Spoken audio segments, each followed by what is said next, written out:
Bienvenue chers abonnés dans Fenêtre ouverte sur le dialogue national inclusif qui a débuté depuis le 2 avril dernier.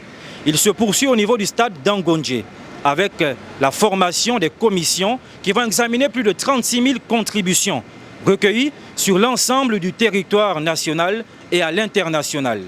Du 8 au 18 avril, les travaux vont débuter sous la direction des présidents et rapporteurs des commissions et sous-commissions préalablement établies. Alors, faisons un tour dans la capitale pour recueillir vos avis.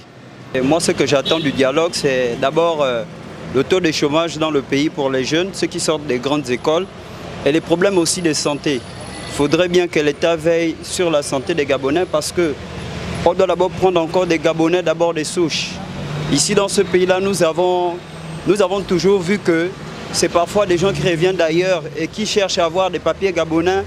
Et ce sont eux qui gèrent notre pays, alors que les Gabonais maintenant ont la compétence. Auparavant, on invitait des frères amis pour venir enseigner les Gabonais. Mais aujourd'hui, nous avons beaucoup de Gabonais qui chôment. Donc nous voudrons que le nouveau président de la transition puisse veiller à ce que chaque Gabonais, d'où il se trouve, il puisse avoir de l'emploi.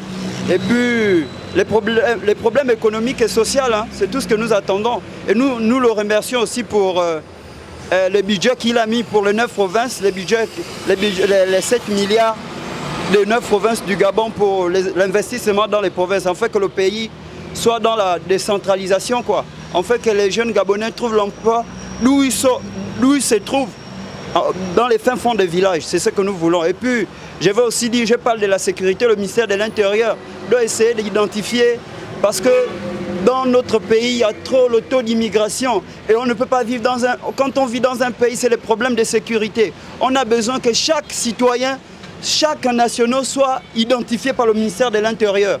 Enfin que le pays soit dans la paix toujours, qui a laissé nos prédécesseurs, ainsi que je cite au président Léomba, Omar Bongo Ondimba. Et en tout cas, nous souhaitons le président de la transition bonne chance pour gouverner notre pays, quoi. Merci.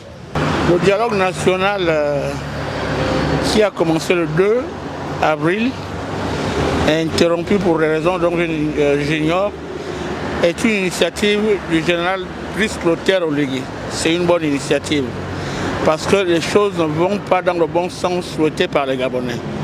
Et je confirme en ce lieu, au moment où je suis interviewé par vous, que le général Oligui est le seul à remettre notre pays sur les rails. Parce que c'est un militaire, il incarne la rigueur, la transparence, et c'est ce que beaucoup de Gabonais souhaitent. Mais j'aimais quand même le vœu que ceux qui ont endeuillé ce pays soient châtiés avec toute la rigueur. Et ils ont une manne financière, ils sont susceptibles à beaucoup de choses, déstabiliser le pouvoir d'Oligui et revenir au pouvoir. Donc il faudrait que le général Oligui ait une oreille attentive et un droit de regard pour sécuriser notre pays et châtier tout ce monde-là qui doit répondre de leurs exactions devant le tribunal pour que le Gabon retrouve ses règles de noblesse. Je vous remercie. Bon, moi ce que je veux qu'il y ait plus de transparence, que tout ce qui sort du dialogue commence en application. Mais mon vrai problème, c'est pas ça.